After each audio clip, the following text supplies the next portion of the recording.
chain abstraction and intents in crypto, an emerging concept which is much talked about at the moment. The idea is that it would make the crypto and blockchain experience smoother and smarter. Instead of users needing to know all the technical details, they simply express their intent. For example, a user might state, I want to swap 1 ETH for USDC at the best rate available, and the infrastructure handles the details. Let's get into it. Today's guests are Anon, so anonymous. They go by the names of Vivaldi and Mozart. They are from Symphony Labs and have created the project Cadence.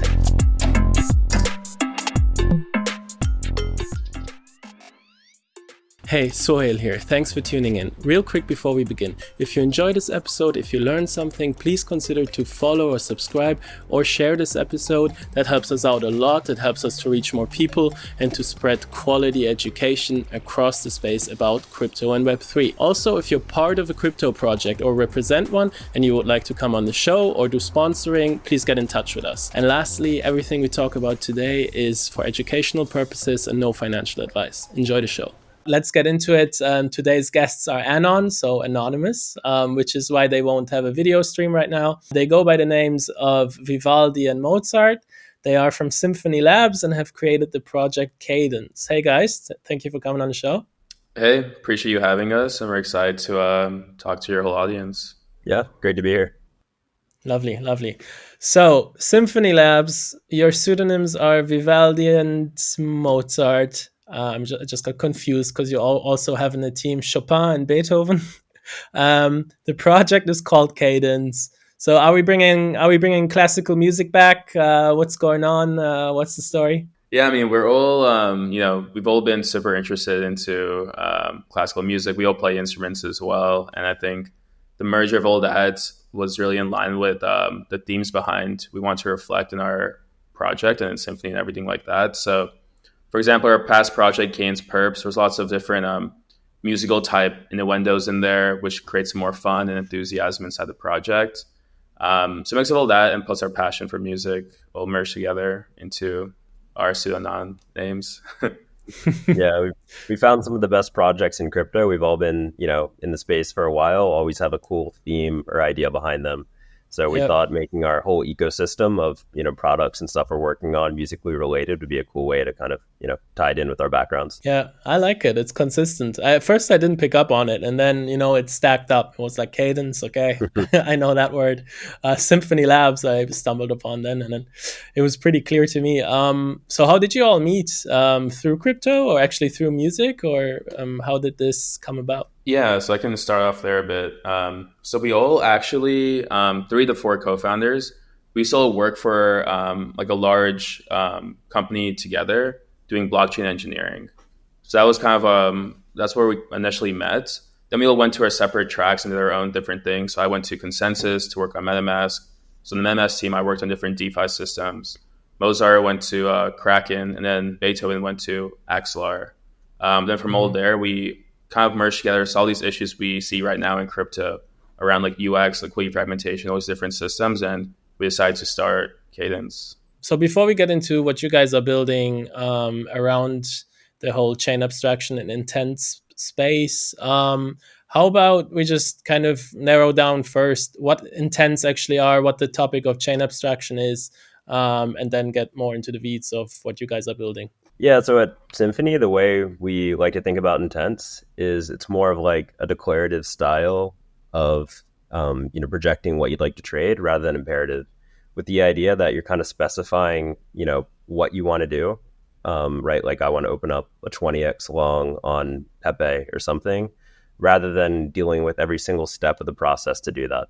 So with an intent, you just get to say, this is what I'd like to do. And then, it can be whether it's a solver, an optimizer, whatever you want to call it. It's their job to go out and find that best path, that best execution, and return it to you. Rather than if you think of a more imperative model where I have to build, every step of the way to get to that point, it could be, I need to acquire asset A, bridge it to a different chain that has a coin I want. Once I'm on that chain, I need to find the best, perpetual protocol if that's the action I want to do. Use that perpetual protocol, find the lowest fees, and then make the trade, right? So it's like rather than build up each of the steps with an intent, it's more I specify what the end goal is and have that executed on my behalf or have that best solution returned to me. So that's kind of how we like to think about intents for what we're working on.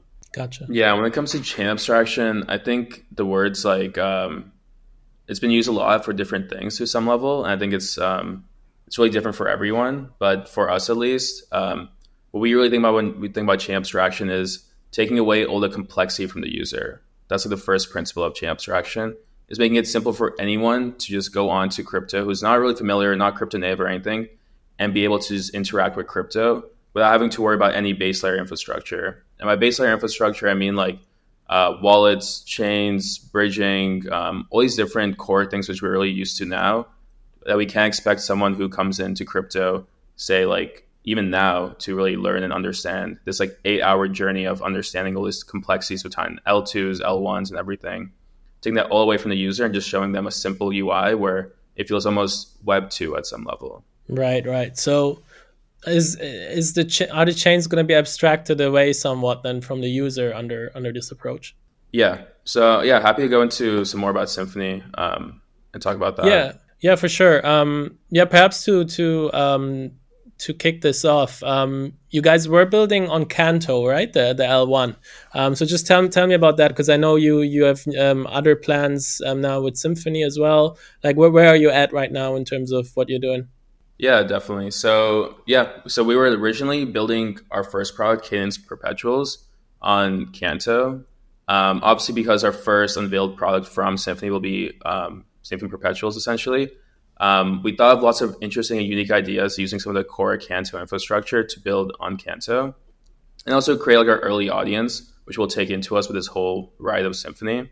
Right. So we launched Cadence Perpetuals on Canto in about 4 months. We reached about 300 million in volume and $1 million in revenue for the protocol in just about 3-4 months. So now we've sunset that, and now we're doing a full rebrand to Symphony. And along with that, we're also sunsetting Cadence Perpetuals to go more in line with the whole Symphony's like vision. So yeah, I think about 1 month Cadence Perpetuals will be sunset, and the whole rebrand will be happening towards Symphony.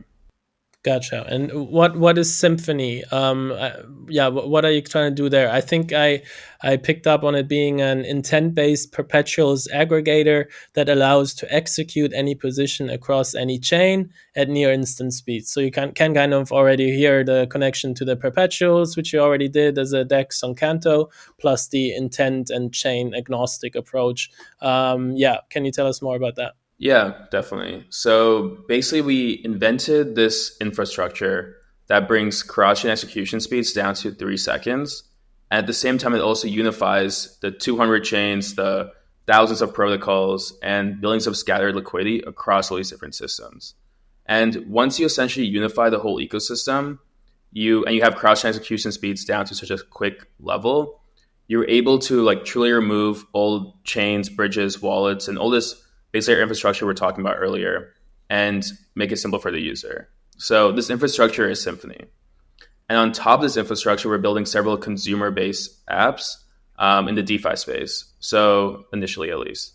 So that will basically unify DeFi. That's job is to scale DeFi and also to make DeFi accessible for everyone. And all these products are under the Symphony brand, family, and the token as well. So we're first unveiling to what you're bringing up earlier. We're first unveiling our Perps Aggregator consumer app very soon, which allows you to execute any position across any chain instantly.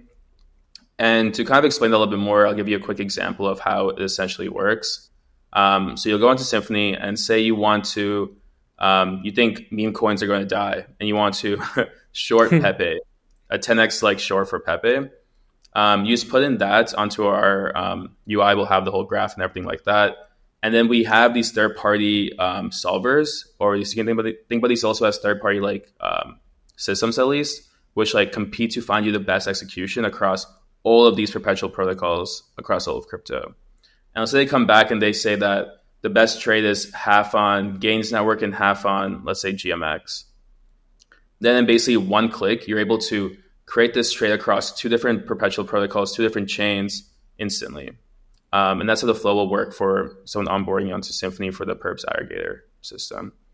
And the end goal of all this is to basically, we believe ultimately this will make almost a large portion of decentralized execution or on-chain execution being run through Symphony. let me know if that all made sense. Yeah, for sure, for sure. So I was thinking, like, who are the solvers? You just said it. You also said systems, perhaps. Yeah, who are they? Are these people doing the transaction steps manually? Then, I want to make a swap or whatever, and then they go and do the bridging and the swap and bring it back and give it to the user. Or and also, how can they guarantee an outcome? Because I think that ties into the intent thing, right? Because the user says, I would like to do this. That's like my intent. And then they get you the best execution or the best price for it.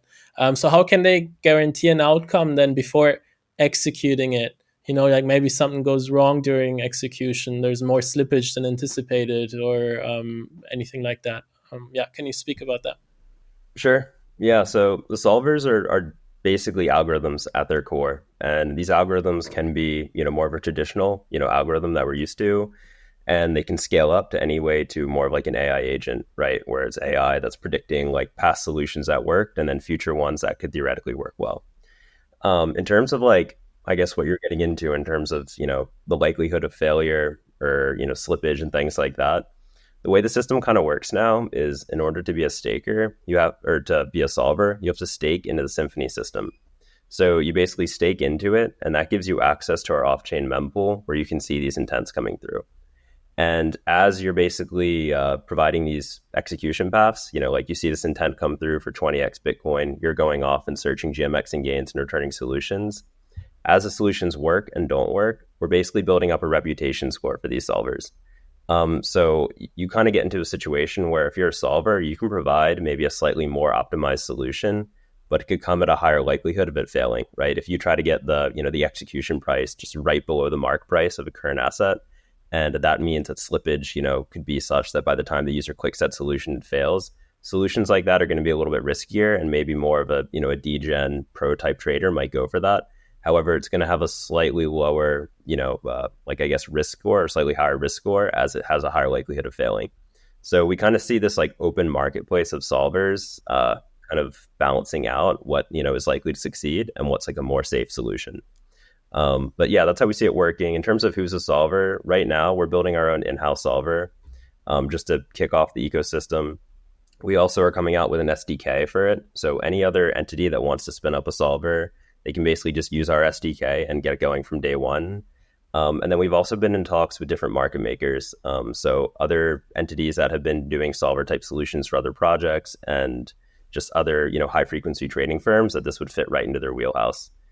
So at the end of the day, like we built this base solver, but we know, there's other entities out there that can probably do it better and, hopefully build on top of our SDK and make it faster and, find better solutions. So that's why we're pretty excited to, put the SDK out there and let different companies, compete to pretty much find the lowest price, best solution. Oh, interesting. And if they use your SDK, would they use a different token to power it than yours? No, so yeah, they'd still use our token. Like they still have to stake like the Symphony token in order to get, into our mempool. The SDK is more of just like the base layer code you would need to, generate call data for a solution. So our SDK is basically set up where, you can run one command. It's now listening to the off-chain mempool, and it's basically getting all the intents. And based on where you think the best trade is, it can generate the call data. So say it's, the best trade is on Hyperliquid. It can then generate, this is like the correct way to structure the opening call for Hyperliquid. So that's kind of what the SDK would do at a base layer. Right. And can you run me through perhaps a user initiating this and what it looks like to him? Yeah, kind of like the user interface, right? Like from expressing the intent onwards. And perhaps after as well, can you say what would happen if a solver gets to do the thing for the user, but then it doesn't work out? Does this user like get the funds back, or what does that work like? Yeah. So we actually have, I guess, like a slightly more technical flow I can go through, and it kind of like outlines each step of the process. So I think that could be helpful. So the first step is a user logs into Symphony, and they can log in with social login like Twitter or email.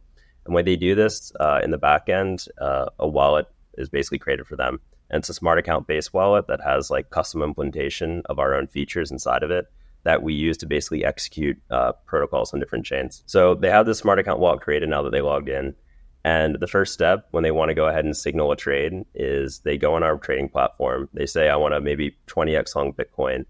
They go to hit that, like hit confirm, and immediately their collateral is locked. So for example, our system is able to look for collateral they have on different chains we're integrated with. So right now we have 5 protocols integrated. And on those different networks, we can basically find where their collateral is and give them the option. So it can say, hey, you have 10 ETH on Base, you have 5 ETH on Arbitrum. Which one would you like to lock as collateral for this trade? So regardless what chain they're on, they can basically pick which collateral they want to lock in order to complete this trade. So they lock that collateral, then they go ahead and signal their intent, right? So that can be the 20x long Bitcoin. As soon as they do, that is basically streamed by solvers. So the solvers can basically see that, hey, that person signaled their intent, and they're now scanning for the optimized solution. So if my intent was I want a 20x long Bitcoin, it's their job to now look across different networks, because as we know, there's Bitcoin, right? But there's wrapped Bitcoin on so many different protocols. They're going to go ahead and look at all these different protocols we have integrated. So it can be like GMX, Gains, a number of others, and find where's the best execution of that. And the base SDK we have now has like a generic algorithm we have built in, which is looking in terms of like, what are the funding fees, the open fee, close fee, borrowing rates, the liquidity, different factors like that. It's basically building a total like solution score and deciding where's the best place that this Bitcoin trade should be executed. So the solvers compete. They all send their solutions back to what we currently call the IPE, which is like our intent pooling engine. Once they send it back to the IPE will essentially rank the solutions and pick the best.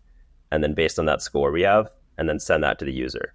So now the user on their UI looks like they just hit submit. Within 3 or so seconds, right now it's down to 2 or 3 seconds, the solvers have submitted the best solution. And they basically then go ahead and sign that solution. And they're basically signing, saying that I agree for the solver to basically front the collateral on the destination chain for my trade. So what's happening is the solver exists. Say the trade, say I started on Base, but the trade they want is going to be on Arbitrum. The solver is essentially going to front their trade on Arbitrum, knowing that their initial collateral was locked on Base. So that gets signed. It gets signed by the user, signed by the solver. They're both in agreement. Now that trade ends up getting open on Arbitrum and fronted by the solver. And then the final step of this process would be a layer 0 callback, or Axelar. We're working with both right now. And that callback is essentially like a true or false, what it boils down to of did the trade open or not, right? So if the trade was successful and it opened on the destination chain by the solver, then that initial collateral that the user locked up gets released to the solver. If the trade failed or there was some error or anything like that, then there's a dispute period, and then the collateral would go back to the initial user. So that layer 0 callback is kind of how we have like the final sentiment of the of the truth of what really happened. So what we're kind of doing to make this whole process faster, because I know a lot of, in our marketing, say near instant speeds, is it's basically like more of an optimistic execution pattern. And we're putting the slow part, like, the cross-chain solution, which can take, 45 seconds, a minute, kind of back to that tail end. So which more affects the solver, not the user. So from the user side, the user experience, they get their trade opened in, 3 to 4 seconds. And then that 60-second cross-chain part happens in that verification part at the end to basically see who gets the collateral, once the whole position is settled. So I know it's a bit long, but that's like the general flow of how the system works. I was just say, along with that, there is lots of other proprietary systems we create to enhance the speed, which we'll probably release when we're completely live as well. Right. Okay. And these algorithms, who's running them? Yeah. So right now we have our own solver algorithm we're running just to kickstart the network. But we're working with different high frequency trading firms, different other companies that have done solver networks. Different just general solver networks that exist on their own, and working with different entities like this to kind of bring them on and onboard them into our system. So at the minimum, we'll have our own solver running, but with the SDK we develop for solvers, we're hoping to onboard a bunch more that can stake in the system and begin executing to find the best solution paths for users. Okay, so basically that was the flow for opening Perpetuals trade, right? Because in my mind, I was thinking a swap of coins, and then the user is to receive the destination coin in his wallet. But obviously this is just opening a position for basically futures trading, right? on chain, which there's a lot of perp DEXs on different chains at the moment, I believe. I think one of the big ones was, what was it, GMX? Mm-hmm. Yep. Yeah. Right. GMX, Gains, Hyperliquid, a few of the big ones. Right. So I assume these are the ones that you're also looking at and focusing on because they have like high liquidity. Mm-hmm. Yeah. At this point, we're targeting, basically all the top protocols by liquidity and trading volume, across a few different EVM chains. Okay. And once the position is opened, obviously at some stage the user wants to close it. Is that then the same flow? So basically that permission is there and he can he close the position then with the same solver, or does he have to choose a solver again? Like, what does that flow look like then? Yeah, so it's a similar flow, but actually a little bit more direct, because in the initial flow, when you open a trade, the solvers had to compete with an algorithm to find the best place for the trade. But now our system basically knows where your trade is, right? So it's like a more deterministic thing. We know like your trade exists on, X protocol and X chain. So basically you can, again, signal your desire to close it.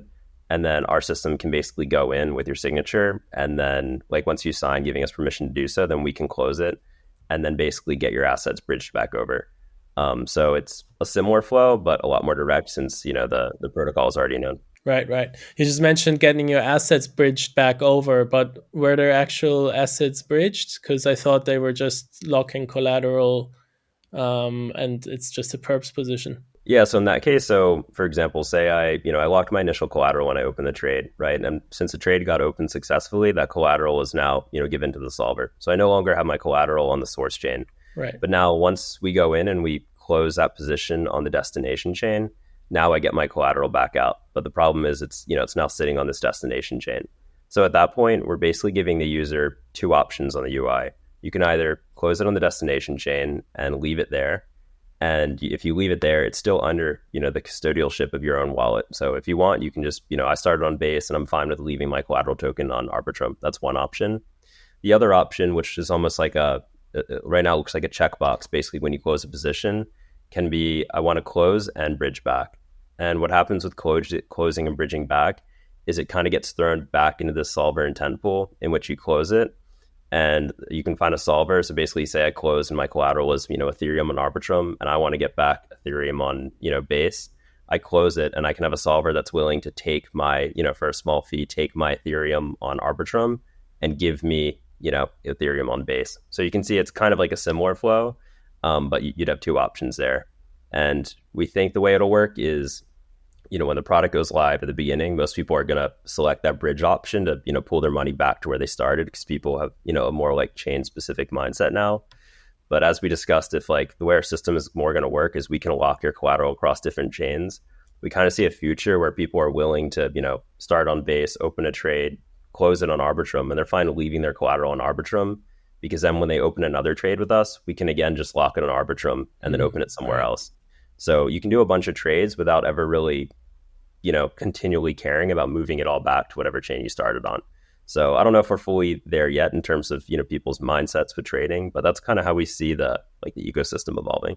Right. Unless they want to fully exit sort of the system and take their assets somewhere else. But if they want to use Symphony again, why should they need to move those assets? Because they're held still in their own wallet, just on a different chain, right? Yeah, and that's kind of the cool thing about our system that I think differentiates from a lot of the competitors is like when you start and create your Symphony wallet, which is kind of just created behind the scenes, you now have this smart account based wallet that is fully under your custodialship. We don't have any special permissions over it. Solvers don't have any permissions over it unless you specifically sign an intent. But other than that, it's your own wallet. So for example, say I'm on Base, I open this trade, it gets executed on Arbitrum. If I then go to Arbitrum and, look at GMX and I try to load my wallet into it, I'll see that position's actually created under my wallet on GMX on that destination chain. So this entire process flow is fully self-custodial. At every point of the stage is under your wallet. So to give an example, say you open a trade, it's now open, and say Symphony just disappears. Well, it's not really a problem because it's still under your wallet. You can just go to your wallet and close it and do whatever you want, edit it. So at every stage of this process, your wallet, is in full control of the trade and the assets. It's basically permissions on chain, so to say, which you can revoke. Yep. Yeah. It's all based on session keys and different things like that you're basically signing to give different people very specific permissions of what they, can open, close, and different things like that. So yeah, all on-chain permissions. The only off-chain part would be more just like, solver algorithms and stuff like that. More like complex stuff that can't really, exist efficiently on-chain. Right. So obviously we're getting in the weeds of this thing, but just like from a user perspective, back to that again, that should seem all pretty seamless then on the UI. Is that the idea? So obviously in the back end, a lot is happening as we just discussed, but for the experience of the user, it should be quite swift and seamless. Yeah. So overall for the user, it'll just look like they're using a Web 2 style like trading platform. And I guess to do that, that's why there's so much complexity in the back end to make this this true like world happen, this like world we're trying to imagine for crypto in the future. Yeah, it's kind of funny. We've been having different focus groups recently to get different people like from the community, different trading experts, different people and like that to start using the platform. And the main feedback we're getting is like it almost is so simplified on the front end. It's hard to tell, there's session keys, there's solvers, there's this whole competition happening behind the scenes because it's, you make a trade within 2 to 3 seconds, it exists and then it gets executed. Right. So like the biggest problem we have now is almost like trying to show what complexity is happening, because from the user perspective, like you said, it's, basically all, abstracted away. And also interestingly, actually in our focus group yesterday, it was interesting to learn that people are a little bit almost scared of getting too chain abstracted away. For example, for collateral, we were first imagining that we won't even show the chain your collateral is on. You just choose Ethereum and there we go. We'll just figure out where your Ethereum is and we'll just lock it there, whatever chain it's on. But we realized that's too like scary for the initial crypto audience. Yeah. So we had to like kind of backtrace lots of our chain abstraction type things we're like building into the system to make it easy for the current audience. And later we can scale it to like more of a retail type audience. Right, because it's kind of coupled to how they're using the rest of crypto. Like chains are not abstracted away in the rest of crypto, so they're quite aware where they have their assets and what they're using them for. So if you're just locking on a specific chain without them kind of like knowing it's going to be that chain, that might be a problem for them. Is that sort of one issue, for example? Yeah, that's like one issue. I guess back to what Mozart was saying about the kind of feature we envision where it doesn't matter where your assets are. The chains don't really matter ultimately, essentially. That's still like a little bit more in the future, which we're trying to innovate. And we're hoping that like with Symphony launching, we'll push that like movement quicker. But right now, it's the users aren't like fully there yet. And do you have a token already, or is that also a launch for the future? Yeah, so we have currently it's the CAD token, but we're doing a token migration to SYMP token. And that's going to happen like around a month from now. But the token's live. If you buy CAD right now, it's the same thing as buying Symphony in the future. Right. Okay. Perhaps let's also chat a bit about security and risks with that, about chain abstraction. Just like as a general concept, if you're abstracting away kind of like the chains, you still have now to trust the thing that's abstracting all of this away, right? So whatever this layer or app or meta protocol or solvers. So how can users trust this here? How is the chain abstraction secure, so to say, or the chain agnostic approach here? I can talk about session keys because I think that's the biggest risk I see really with these current like chain abstraction systems is session keys. So I guess a little background on session keys. To make someone not have to sign several transactions, you have to basically make them sign one transaction, which is allowing you to sign all future transactions essentially. And these can be subgrouped down to like smaller levels where it's like, hey, I accept all Ethereum transfers from this other wallet, which could be like us or someone else. So giving that away is probably the biggest risk. And you can narrow down the vulnerability size by like making it very specific. Like, hey, for example, for us, maybe it's like, hey, I only allow like this one specific intent hash being executed by one specific person across this exact chain. So if you're able to narrow it down that small, the risk becomes like very, very low. But along with that, we've seen other protocols also just like doing very open session key systems where it's like, just give us the rights to everything and just trust us that like it'll be safe. And that's where chain abstraction gets a little scarier, where if you really trust this centralized party, we're almost making crypto more centralized in that like manner if we go down that path. So we work with the Alchemy team a lot to like make our session key system like very, very safe and secure and very like narrowed down the scope. And along with that, we're doing session storage actually more so than session storage for our session keys, which means that it leaves our system after you like log out rather than like keeping it stored forever at some level, which we've seen some other people do as well. Yeah, one other concern we've seen with like chain abstracted protocols, some of the risk we're seeing is that if you don't know what chain, your transaction is getting executed on, then you don't really know how much you trust that specific chain. So, for example, say we ended up routing your trade to a chain that's not as great, or maybe you don't trust it as much, then that could be a potential security vulnerability. So I guess to give a more concrete example, not throwing shade at any chain, but, one of the chains we, deployed on originally, Kento, had a downtime recently, right? So had a trade just very recently, wasn't it? I just looked it up before the show, and it said that it would come back online on Monday, which was kind of like a funny notion in crypto and blockchain. But I think, I'm not sure, you tell me, is it not on yet? Because it's Thursday. Yeah, it went back live like late last night. So our V1 product that, we're sunsetting went back online, right around midnight, maybe 12:30 a.m. East Coast time. But again, to the chain abstraction issue, it's like, had a trade gotten routed there, before this downtime and opened, and then the chain went down, now that position can be exited, right? It's now stuck, and it wouldn't be liquidated, right? Because, the price can't even really change on chain to liquidate it. But still, if you need the money for something and you don't want that position held open, you have that risk. So, we're taking a lot of considerations like that into account in terms of maybe, like we talked about with solvers, but also with chains, right? So when a solver returns a solution and it's on, maybe a very like reliable chain with a lot of uptime, that's going to automatically get a little bit of a score bump as opposed to maybe a new L2 type chain or something that, has less track record of history.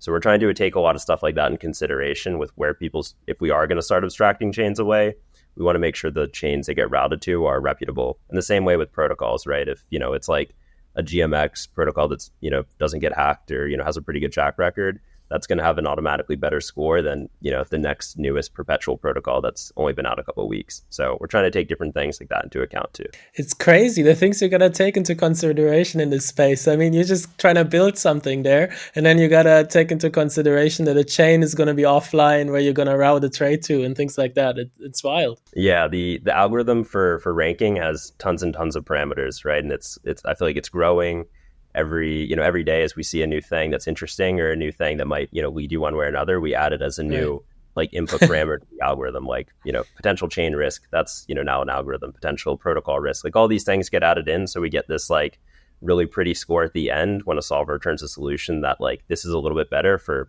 these 15 different reasons. So it's kind of interesting in a way. I guess one thing on top of that, it's also grouped towards like the user. So we essentially can create like user personas or like k-means clustering or different like data analysis models.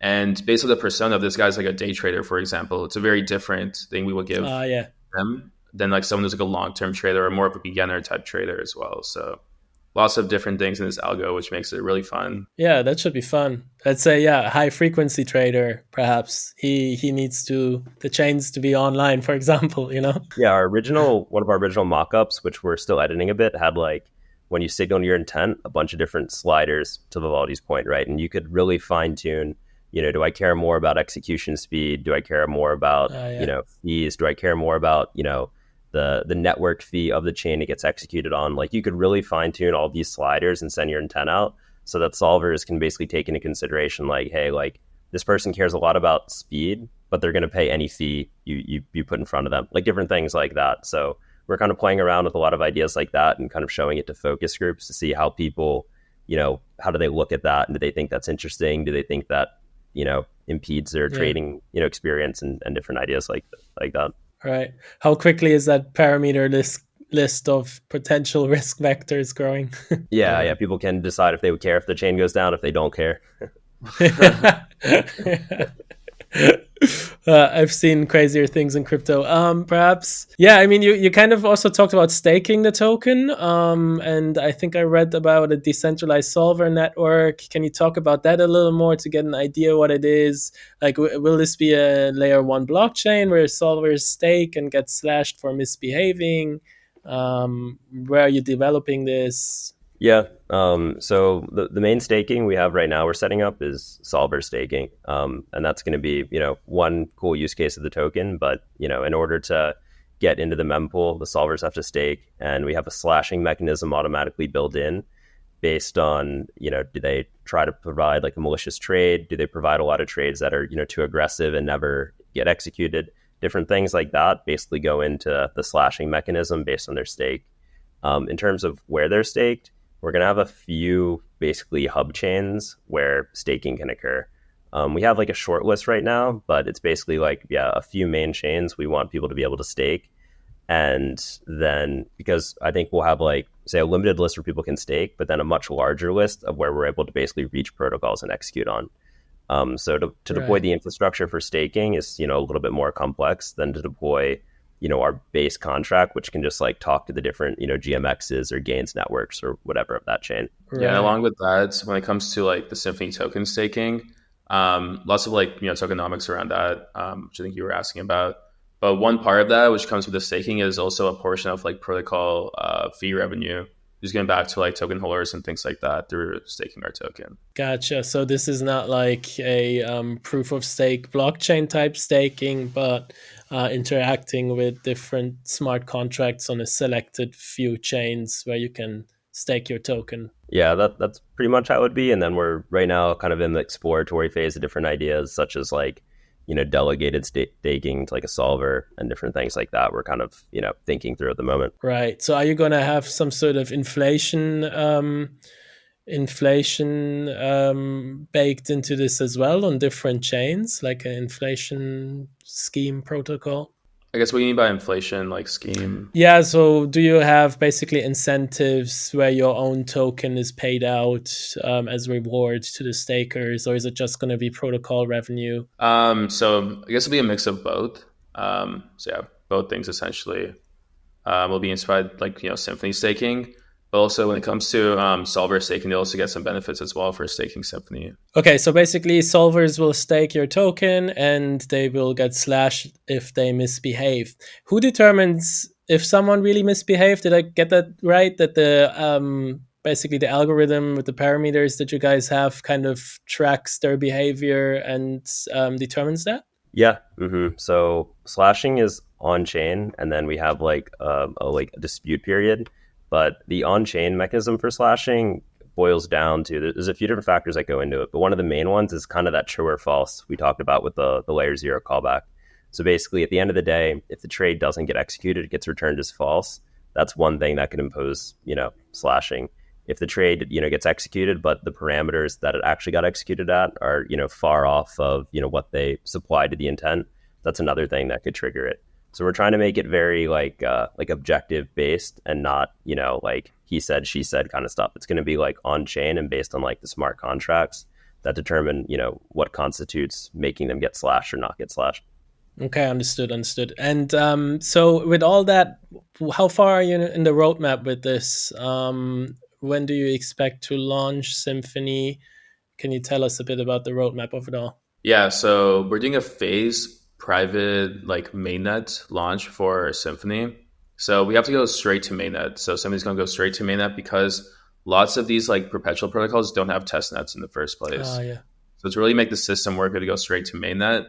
And because of the risks involved with going straight to mainnet, we're doing a phased rollout. So we actually have on our website right now, you can sign up for the waitlist to join this phased rollout. And it's going to kick off next month. So pretty soon.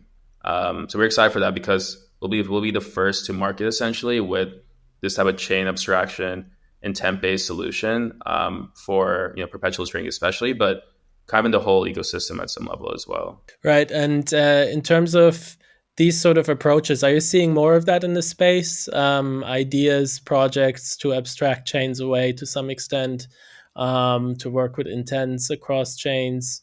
Is there other interesting stuff that's getting built that you're aware of and you can mention? Or yeah, so I think like this like narrative or this technology is really taking a big hold over the community. For example, we were at a conference a few weeks ago, SCB, Stanford's Blockchain Week conference. And we noticed lots of people have started migrating towards intents. And if people aren't, they're kind of moving towards intents as well. Because they've kind of learned that it's maybe one of the the best solutions to really like solve lots of these issues. We see in crypto, with chains, bridges, wallets, but also like quick executions as well. So I mean, some of the big names out there, there's Uniswap X, which is intent based. There's Wennn Fusion, which is intent based. Obviously, Cow Protocol. So lots of big names and big projects doing this in the swapping area. So I think swapping has been very saturated with intents and things like that. And perpetuals, I guess there's no one really doing intent-based perpetuals yet. So we're excited to like break into that niche. Interesting, because there's a lot of volume for perps on chain, right? So it could be an interesting use case that you've chosen, right? Yeah, so perps has a few reasons why we chose perps initially. First is that about 98% of all perpetuals trading in crypto happens off-chain. So on Binance and like Bybit, all these different systems. Whereas if you look at the swapping volume, I think it's almost about like 70% off-chain and 30% on-chain. So even just getting that down to like that level, if we can create a system, and which we're creating in Symphony, a system which makes it so easy for a user that why would you go on-chain? Why would you go off-chain if you can just do this much easier on-chain and get better fees and better everything on-chain? We can start stealing those users away from these on-chains or these off-chain systems. We're able to really make a big gap, like solve a big gap inside the market, which could be very beneficial for the whole ecosystem, essentially. But also, perpetuals are the most fragmented ecosystem in crypto. So there's hundreds of perpetual protocols now, everyone making their own like algorithms and things like that to make it 1% quicker or 2% faster. And this makes liquidity completely scattered across perpetual protocols. And liquidity is the most important for perp protocols because you can't do a large trade for perps if there's not enough liquidity. And these liquidity providers for perpetual protocols are essentially lenders. And you're getting like 10x leverage, 100x leverage. You can't really do these types of large trades if they're just scattered across hundreds of protocols together. So I think Mozart brought it up earlier, but starting positions through these different protocols and infrastructures allows us to really unify the whole perp space. And we think that's going to be a big need the crypto industry needs right now. Super exciting. I feel like there's a certain push to get user experience to match centralized exchanges in order to bring those people on chain more. I mentioned I had Kane on, a founder of Synthetics, and Infinex, and I believe he's also building something in that vein with Infinex, trying to abstract the chains away. If you log in, you log into the passkey thing with your Face ID, and then smart wallets are generated on the different chains for the user and things like that. Do you agree? Do you see more of that push as well in the space to kind of get the UX there and get those users who are sort of crypto native but still parked on exchanges mostly on chain? Yeah, I see like a huge push to really make the whole UX simpler. I think before in crypto, I guess we've been in the industry since about 2016. And initially it was just like finding something which could work in crypto. And then we got some stuff to work. We got DeFi Summer. We got some other big things to like start working and getting lots of PMF in crypto. But all this PMF has just been inside our small niches of like crypto natives. You don't see like, say, some of your friends who are in the crypto industry really using crypto. If they do, they just go on Coinbase and like buy like Ethereum or Bitcoin or something. So I think now we've learned that to really bring in the next like onslaught of like retail, we have to make it usable for them. And the learning gap of like 5-6 hours, we time it to, of like learning what an L1 is, learning what an L2 is, learning what bridging is, learning what wallets is, and doing all these complex things. That like 5-6 hour journey is just like too big of a gap. Like a normal Web 2 company thinks that if you go onto our website and you don't understand it in like 5 seconds, then we failed. And right now we expect them to do an 8-hour-long journey, just like trade a perfect trade on GMX. 8 hours is bullish. 8 hours is short. Exactly. So yeah, cutting that down to like a few seconds is like our goal. I think that's going to bring a lot of people into crypto, and I think everyone's starting to realize that as well. Yeah, I think Awesome. I think the other thing we've seen a couple projects, or like I guess projects in general, kind of miss is like if this huge majority of the perpetual trading volume is on Binance, OKX, these centralized exchanges, and we all come in years later and build these projects that just finally get to the point of matching their UI and UX, that's still not enough, right? Because if I'm still on Binance and I have this competitor on chain that has like the same UX, I feel like that still doesn't create a draw. And that's where, nothing we're releasing publicly yet, but we're looking for kind of that X factor, right? Because there needs to be something on top that even if your UI is just as good as Binance, that still wouldn't motivate me already, chilling on Binance to come on chain and go to your protocol. So it kind of requires that X factor on top, or, some sort of extra benefit to really pull you on chain. And that's kind of what we're focusing on now in this final phase of development. I think that X factor is going to really surprise people and also excite people a lot when we launch it. But we're keeping that under covers till like the day before we launch the full product. So. All right. Well, you can tell me we're not recording. No, just kidding. All right. An X factor as well. That's cool. Crypto people like surprises, unless it's them getting liquidated. So if that is not the surprise, we're all good. Sweet. Thank you guys for coming on the show. That was really interesting to me. Any last words you want to share, maybe pointing people at where to get involved with what you guys are doing? I would say definitely go on to, right now it's cadenceprotocol.io, and sign up for the waitlist if you want to try out Symphony before everyone else. And also follow us at Cadence Protocol on Twitter. I'm 0x. I'm Vivaldi 0x on Twitter. I think Mozart is Mozart Cadence on Twitter. So check us out as well. And thanks for having us on. It was a great time and really appreciate it. It was a pleasure. Great to have you here. Awesome. Thank you. Appreciate it.